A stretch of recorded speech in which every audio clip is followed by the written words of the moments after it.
कार्यक्रम में हम आपके लिए रोजाना अलग अलग विषयों पर चर्चा करते हैं, जिनके नुस्खे उपचार भी आपको बताए जाते हैं। और इन सभी विषयों में हमारा मार्गदर्शन करते हैं जाने माने आयुर्वेद के ज्ञाता गायत्री सिद्ध पंडित श्री लक्ष्मण दास रतन भारद्वाज जी। तो आइए सबसे पहले गुरु जी का स्वागत करेंगे और कार्यक्रम की शुरुआत करते हैं। गुरु जी नमस्कार। नमस्कार। तो दर्शकों, ये कार्यक्रम आप सभी के लिए है और आप इस कार्यक्रम का हिस्सा बन सकते हैं। आप हमें कॉल कर सकते हैं, व्हाट्सएप के जरिए अपना मैसेज भेज सकते हैं और साथ ही साथ आपको याद दिलाते हैं कॉपी पेन आप ज़रूर लेकर बैठें। जो भी नुस्खे उपचार आपको बताए जाएं उनको आप लिख ज़रूर लें। तो चलिए आगे बढ़ते हैं और शुरू करते हैं आज के एक मुख्य विषय पर चर्चा। गुरु जी, आज के इस अंक में हम बात करेंगे जोड़ों के दर्द के बारे में, खास तौर पर घुटनों के बारे में।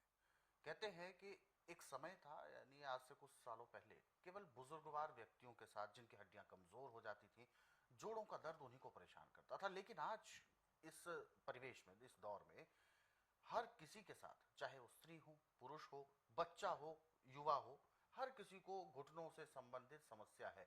ज्यादा वजन नहीं उठा सकते हैं, तेज दौड़ पाने में सक्षम नहीं है। क्यों ये रोग, क्यों ये समस्या, क्यों ये दर्द इतना ज्यादा हर किसी के अंदर फैलता जा रहा है?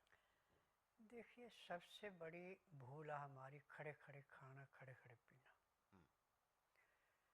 खड़े खड़े खाने, खड़े खड़े पीने से जो पानी नीचे उतरता है पाँव में, वो पानी आके जोड़ों पे ऐसे रुकता है जैसे चौराहे पे गाड़ियाँ रुकती हैं। अच्छा। और पानी और नज़ला, ये दोनों चीज़ें मिल करके एक किस्म का हड्डी का रूप धारण करते हैं। और इसमें डॉक्टर कई बार कहते हैं आपका कॉटेज घिस गया, आपकी ग्रीस खत्म हो गई। अब डॉक्टरों को हम दोष क्या दें? उनको जो कुछ पढ़ाया लिखाया गया वही बोलेंगे ना। बिल्कुल। उनका प्रैक्टिकल तो है नहीं, मेरा प्रैक्टिकल है। यदि आप बैठ के खाना खाते हैं, बैठ के पानी पीते हैं, तो आपका रोग तो ज़िंदगी में हो ही नहीं सकता।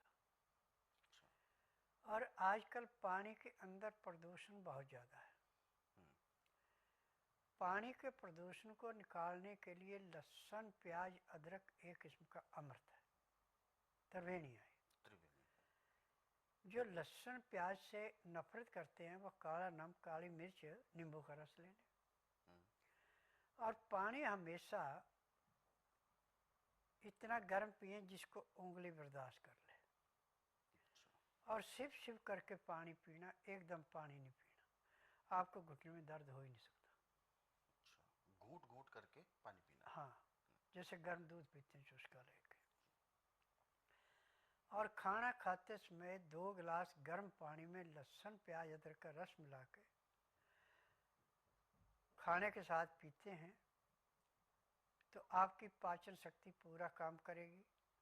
पैंक्री इंसुलिन बनाएगी, पित्ते में तेजाब नहीं बढ़ेगा, गुर्दा खाए पिए को साफ करेगा, रोग कहाँ से आएगा। परंतु आजकल प्रथा चली है, चाहे किसी हकीम को देखो, चाहे किसी योगी को देखो, चाहे किसी प्रवक्ता को, कि खाना खाते समय पानी मत पियो। पानी पियो खाना खाने के घंटे 1.5 घंटे बाद। पानी पिएंगे तो आपकी जठ अग्नि जो है वो शांत हो जाएगी, खाना नहीं पचेगा। ऐसा नहीं है। ठंडा पानी पिएंगे तो थोड़ा फर्क पड़ता है, गर्म पानी पिएंगे तो और तेजी से आपकी लीवर काम करेगा। अब जब सूखी रोटी आप चबाएंगे, पानी नहीं पिएंगे, खाना आपका पचेगा नहीं, तो आपको पथरी,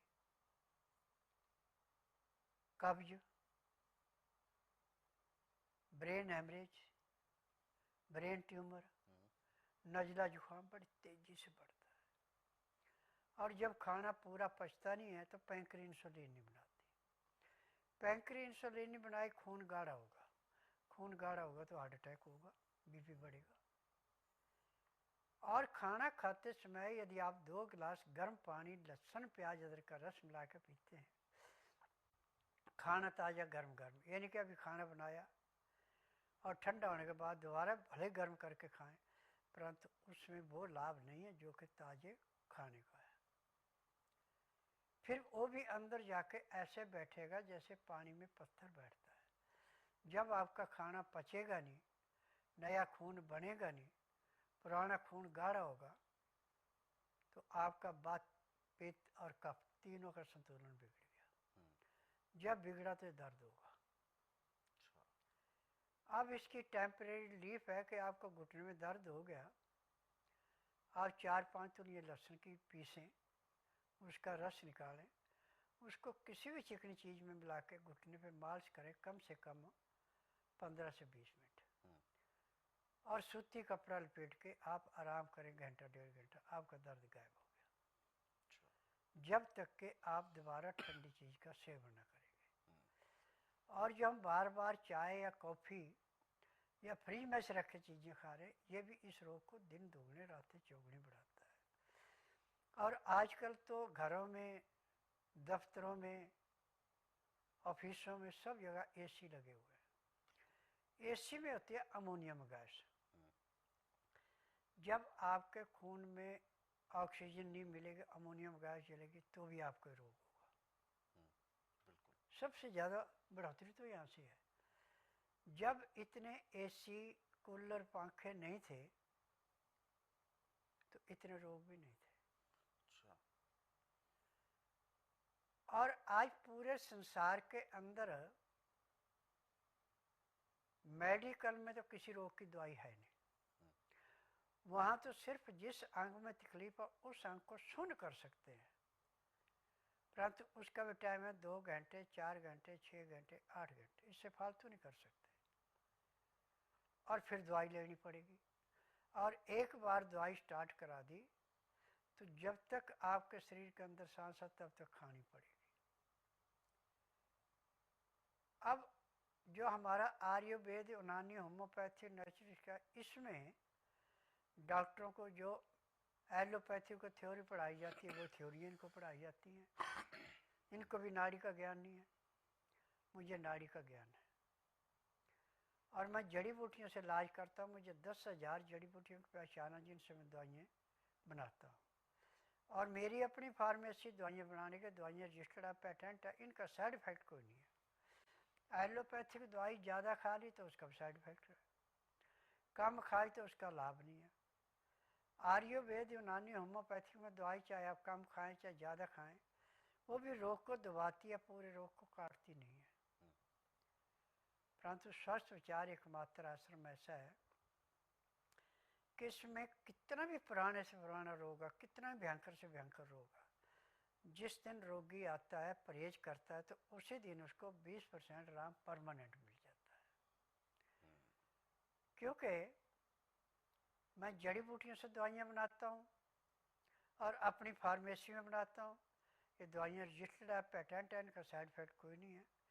और मेरी दवाई किसी एक रोग की नहीं दी जाती, नाड़ी परीक्षण करके जितने रोग शरीर में पाए जाते हैं सब दवाइयाँ दी जाती हैं। और इन दवाइयों की विशेषता है कि पेट में जाने के 10 मिनट में अपना असर दिखाना शुरू कर देती है। और जो मालिश के तेल मैंने बनाए हुए, आपको कहीं भी किसी भी हिस्से में कितना भयंकर से भयंकर दर्द हो रहा है, जैसे इस तेल की मालिश करते हैं 10 से 15 मिनट के अंदर दर्द गायब हो जाता है। और फिर सुबह शाम दोनों टाइम जब मालिश करते हैं तो जो गठिए का मरीज 4 पाई पे एड़ियाँ रगड़ने के लिए मजबूर था, वो भी 3 दिन में चलना फिरना शुरू कर देता है। अच्छा, इतना इसका लाभ हाँ। मिलता है। गुरुजी, जैसे कि आपने अभी ये तो बताया कि खान पान हमें क्या कुछ करना चाहिए, लेकिन खान पान का समय भी कुछ तय होता है, वो क्या होना चाहिए? देखिए, असली समय है खाना खाने का 12 बजे से पहले पहले। इसमें हमारी पाचन शक्ति तीव्र होती है जी। 12 बजे के बाद जितने हम लेट होते जाएंगे उतनी पाचन शक्ति कमज़ोर होती जाएगी।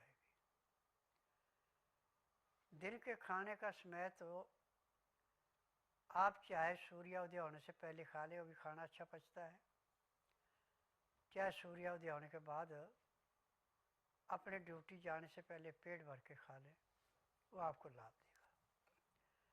और जो आप 12 बजे के बाद खाना खाते हैं उसमें आप सलाद के रूप में कोई भी चीज़ ले सकते हैं, तो आपको कोई रोग होगा नहीं। परंतु खाना घर से बना के ले गए, ठंडा खाना है, वहाँ चाहे आपने घर में करके खाए चाहे जैसे मर्जी खाए, नुकसान करेगा ही करेगा। रात्रि का खाना दिन अस्त होने से घंटा डेढ़ घंटा पहले खा लेते हैं सोने पे सोकर, नहीं तो खाना खाने के सूर्य अस्त होने के 1 घंटे के अंदर अंदर खाना खा लेते हैं ताज़ा बना के, तो भी खाना अच्छा पच जाता है।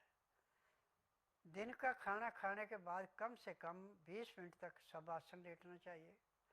5 मिनट के लिए बाईं साइड करवट लें, 3 मिनट के लिए दाईं साइड करवट लें, फिर सब आसन लेट के बाईं साइड को करवट लेके उठें, तो शरीर में इतना हल्कापन आएगा जैसे आप 8 घंटे की निद्रा पूरी करके उठे।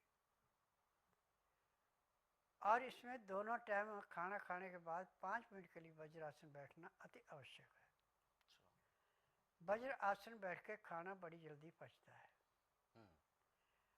और रात्रि का खाना खाने के बाद कम से कम आधा घंटा सैर करनी पड़ती है। फिर उसके बाद घंटा डेढ़ घंटा विश्राम करना पड़ता है। रात ठीक 9 बजे सो जाएं, सुबह 4 बजे उठ के आपका पेट एकदम ऐसे साफ होगा जैसे सिर से बोझ उतारते हैं। फिर उसके बाद दातन कूड़ा करके आधा घंटा कपाल भाती, 15 मिनट भस्त्रिका, 8-10 बार अग्निसार, 15-20 बार उज्जयी, 25-30 बार ब्रह्मणी, 1 घंटा लोन विलोन कर लेते हैं। मैं दावे से कह सकता हूँ कि जब तक आपके शरीर के अंदर सांस, आपको कोई रोग हो ही नहीं सकता।